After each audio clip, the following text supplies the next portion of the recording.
Welcome to the Deep Dive. We know many of you are following the Jacob T.S. Wenzel case from Oconto, Wisconsin. He disappeared, Halloween night 2022. Right. And the police, particularly the DCI, the Division of Criminal Investigation, they've said they have a lot of information. A lot, yes. But they're sharing, well, almost nothing publicly. So today, we're digging into that secrecy. What digital evidence do they actually hold? Exactly. And why is it all kept so tightly under wraps? Our mission here is to sort of unpack the DCI's digital playbook. Right. We want to detail what they probably have on the alleged suspect, Nate Moritz, and importantly, the legal reasons it has to stay sealed for now. Let's start with those legal reasons. Getting things like phone records or location data needs a warrant, right? Based on probable cause shown in an affidavit. Yes, absolutely. But here's the thing. That affidavit, judges almost always seal it. Seal it. Why? Well, under Wisconsin law, statute 968.12, it's about protecting the investigation's integrity. Think of the affidavit as the prosecution's game plan. Ah, okay. If Moritz saw it, he'd know exactly what evidence they have and how they connected it. Precisely. He could potentially, compromise evidence, maybe try to influence witnesses, or even cook up some counterstory that fits the gaps. So the secrecy isn't just like bureaucratic red tape, it's strategic. It is. And there's a common misconception here about disclosure. People hear about Brady v. Maryland and think everything has to be released. Right, the rule about exculpatory evidence, stuff that might help the defense. Exactly. But Brady only requires prosecutors to give that material to the defense counsel, not to the public, not to the media. That makes sense. Releasing bits and pieces of, say, phone data publicly could completely poison a potential jury pool down the line. It absolutely could. It ensures the prosecution meets its constitutional duties without derailing the chance for a fair trial later. Okay, let's shift to the tech side then. What digital evidence are they likely hiding? We know Wenzel's phone battery died sometime after he was last seen. How crucial is that final signal? Oh, it's potentially the linchpin. The DCI's first move would be getting call detail records CDRs, which include cell site location information, CSLI. CSLI. So which cell tower the phone was talking to? Basically, yes. They'd use Wenzel's CSLI to pinpoint the last known geographic area before the phone went dead. Then, the critical step. Synchronize that with Moritz's CSLI data for the same time frame. To show his phone was right there near Wenzel's phone at that vital moment on Halloween. That's the objective, to place Moritz's device in the immediate vicinity. Now, I know Oconto's somewhat rural. CSLI isn't like pinpoint GPS, is it? Could the phones ping the same tower but still be, a fair distance apart? That's a fair question. CSLI accuracy varies, definitely less precise than GPS, especially in areas with fewer towers.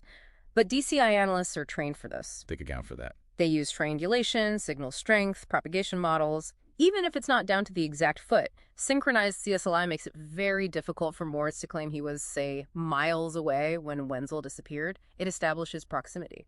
Okay, so the location data is likely strong. But what if they physically got Moritz's phone? Does that mean they can just download everything?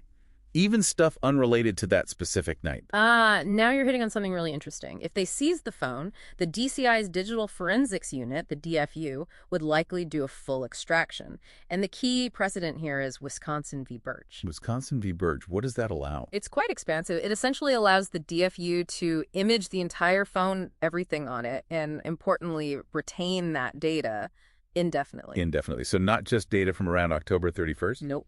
The Birch case allowed historical data, potentially gathered for a totally separate reason, to be used later in a homicide investigation. Wow. So old photos, notes, maybe financial records on the phone, browsing history, all fair game to build the current case, even if it's from years ago. That's the implication. It gives investigators a potentially vast historical digital record of the suspect. They could find, say, old notes about financial stress or messages showing previous conflict and potentially use that to establish motive for this case. That really broadens the scope. And it's not just the phone itself, right? They look elsewhere, too. Oh, definitely. They target what's called ESI, electronically stored information. Think emails, social media like Snapchat or Facebook, payment apps like Venmo or her PayPal. Why Venmo, for instance? Well, maybe looking for transactions between Wenzel and Moritz. Could it show a debt, a recent payment, anything that might point towards a motive, like a financial dispute? Got it.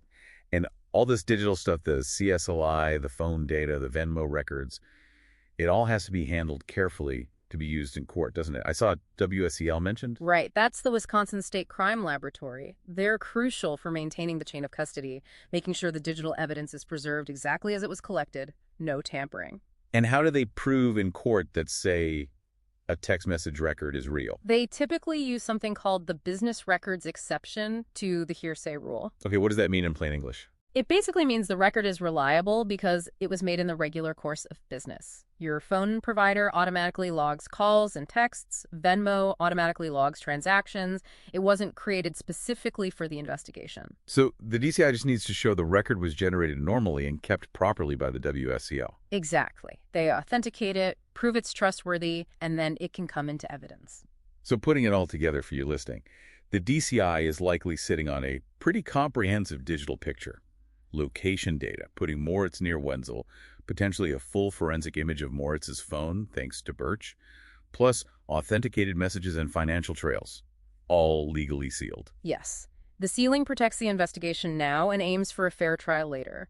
But that Birch precedent, it does raise questions. How so? Well, it means law enforcement can hold on to this vast digital profile, this historical record, indefinitely. It's there, potentially ready to be used not just for this case, but maybe for any future investigation involving that person. That's the final thought to leave you with then.